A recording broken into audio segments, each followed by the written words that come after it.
देखो दोस्तों, बड़ी बड़ी भिन्नों के सवालों को हल करने का सबसे आसान तरीका क्या है कि आपको करना क्या है कि जब भी आपको ऐसी भिन्न दिखे तो उनमें सबसे पहले भिन्न के अंश और हर का अंतर देखना है। जैसे यहाँ 8 और 15 का अंतर कितना है? 7। इसी प्रकार 14 और 33 का अंतर कितना है? 19।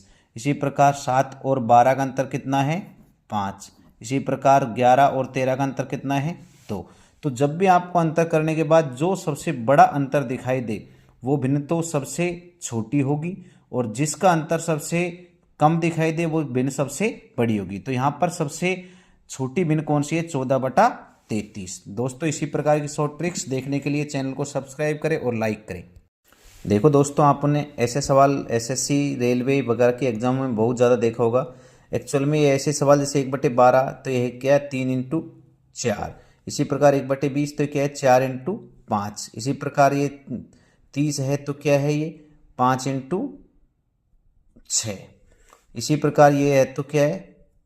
6 × 7। तो इसी प्रकार ये है 1/110 तो ये क्या है? 10 × 11। तो इनको करने का सबसे आसान तरीका है कि आपको अंतिम अंक और शुरू का अंक दोनों को मल्टीप्लाई करना है। यानी कि आपको करना क्या है? 3 × 11, और ऊपर क्या लिखना है? दोनों का अंतर, यानी कि 11 - 3। तो एक्चुअल में क्या होगा कि 8/33। ये क्या हो जाएगा इसका आंसर। और दोस्तों, इस सवाल का आंसर आप कमेंट्स बॉक्स में लिखें और चैनल को सब्सक्राइब करें। देखो दोस्तों, आपको जब भी एसएससी, रेलवे, बैंक के एग्जाम में ऐसे सवाल दिखाई दे तो इनको करने का सबसे आसान तरीका यह है कि जो अंडर रूट के अंदर संख्या है उनका टुकड़ा ऐसे करो कि उनका अंतर 1 हो। तो यहाँ पे अपने टुकड़े किए 5 × 6 कि इनका अंतर 1 हो गया। तो ऐसे टुकड़े करने पर यदि संख्या प्लस की है तो संख्या बड़ी संख्या उत्तर होगी। तो यहाँ पे आंसर अपना क्या हो गया? 6। और यदि संख्या माइनस की है अंडर रूट के अंदर तो छोटी संख्या उसका उत्तर होगी। तो इसी प्रकार आप इस क्वेश्चन का उत्तर कमेंट्स बॉक्स में डालें और चैनल को सब्सक्राइब करें। दोस्तों, जब भी आपको एसएससी, रेलवे, बैंक्स में ऐसे सवाल दिखाई दें तो उनको करने का सबसे आसान तरीका यह है कि अंडर रूट के अंदर की संख्या के टुकड़े ऐसे करो कि उनका अंतर 1 हो। तो यहाँ पर अपन गुना कर सकते हैं 3 × 4, इनका अंतर 1 हो गया। और यदि ऐसा करने पर बीच में प्लस का चिन्ह है तो बड़ी संख्या उत्तर, और यदि माइनस का चिन्ह है तो छोटी संख्या उसका उत्तर होगी। यहाँ पे अपना आंसर क्या हो जाएगा? यहाँ पे अपना आंसर हो जाएगा 3।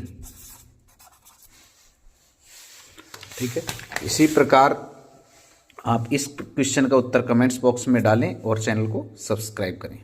देखो दोस्तों, जब भी आपको परीक्षाओं में ऐसे सवाल दिखाई दे तो उनको करने का सबसे आसान तरीका है कि आपको जिसका अनुपात लिखना है उस संख्या को छोड़ के बाकी संख्याओं को गुणा कर दो। जैसे ए का अनुपात लेना है तो बी और सी को गुणा कर दो 3 × 5।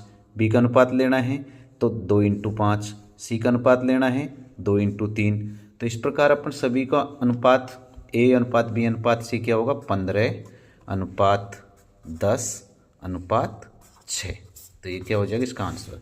और इसी प्रकार आप इस क्वेश्चन का आंसर कमेंट्स बॉक्स में डालें और चैनल को सब्सक्राइब करें। देखो दोस्तों, जब भी आपको एग्जामों में ऐसे फैक्टर वाले सवाल दिखाई दे, यानी फैक्टर का चिन्ह यहाँ पर ये होगा, ये क्या होगा? फैक्टर का चिन्ह होगा। तो आपको जैसे 5 फैक्टर का मान क्या होगा? तो आपको क्या करना है? घटते हुई संख्याओं में गुणा करना है। 5 × 5 × 4 × 3 × 2 × 1। तो इस प्रकार अपन ने गुणा किया था, आंसर क्या आ गया? 120। इसी प्रकार यदि डबल फैक्टर में हो तो उसका मान क्या होगा? यानी 5 में 2 बार फैक्टर हो तो उसका क्या करना है?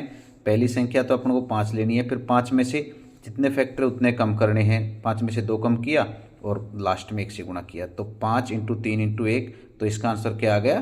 15। तो इसी प्रकार के क्वेश्चन देखने के लिए चैनल को सब्सक्राइब करें और कमेंट करें।